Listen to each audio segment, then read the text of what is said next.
everyone, I'm Miss Amy, the children's librarian at the Brookline Public Library.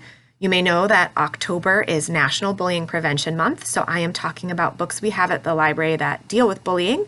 I'm talking about juvenile fiction chapter books we have today. I'm going to start with Pack of Dorks by Beth Vrabel. It's about Lucy, who's in 4th grade. She's a popular kid. She kisses her boyfriend Tom at school, which she thinks will just make her even more popular, but has the opposite effect. Tom and her best friend Becky and some of the other popular kids turn on her.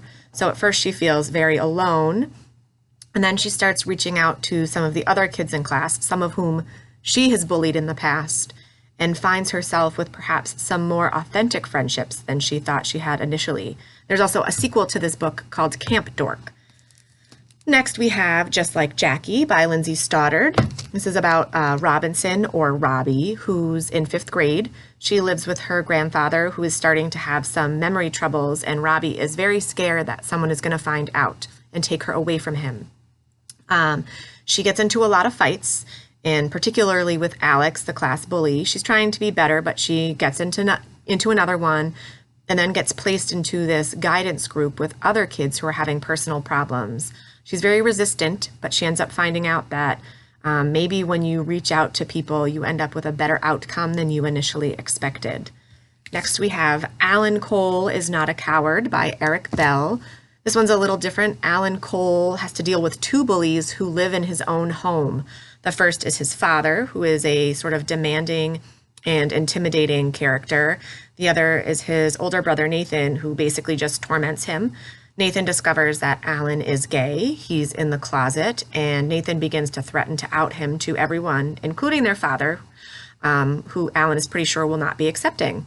So Nathan challenges him to a game he calls Cole versus Cole, where he comes up with impossible tasks for Alan to complete. And in order to not be outed, Alan has to complete all of them, one of which is standing up to their father, which he's pretty sure he's not going to be able to do. Lastly, we have 24 Hours in Nowhere by Dusty Bowling. This is about Gus. He's 13 years old. He lives in a town called Nowhere, Arizona, which, to hear him describe it, sounds exactly as you would expect. It's a small town in the middle of nowhere in the desert.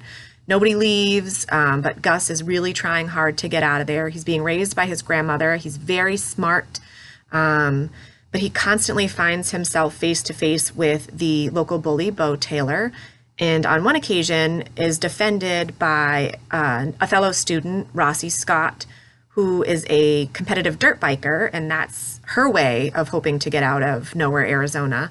But when she sticks up for Gus, Bo Taylor steals her dirt bike, and to try to get it back, Gus decides he's going to go into Dead Frenchman's mine to try to retrieve a piece of gold. It's a very dangerous place, and 3 other people come to help him: Rossi Scott, his former friend Jesse Navarro, and one of Bo Taylor's friends, Matthew DeFort. And along the way, they sort of discover that maybe they're more resilient than they initially expected. So if any of these interest you, I hope you check them out. We have lots of books on bullying, so if you're looking for something else, please reach out and we will be happy to find something for you.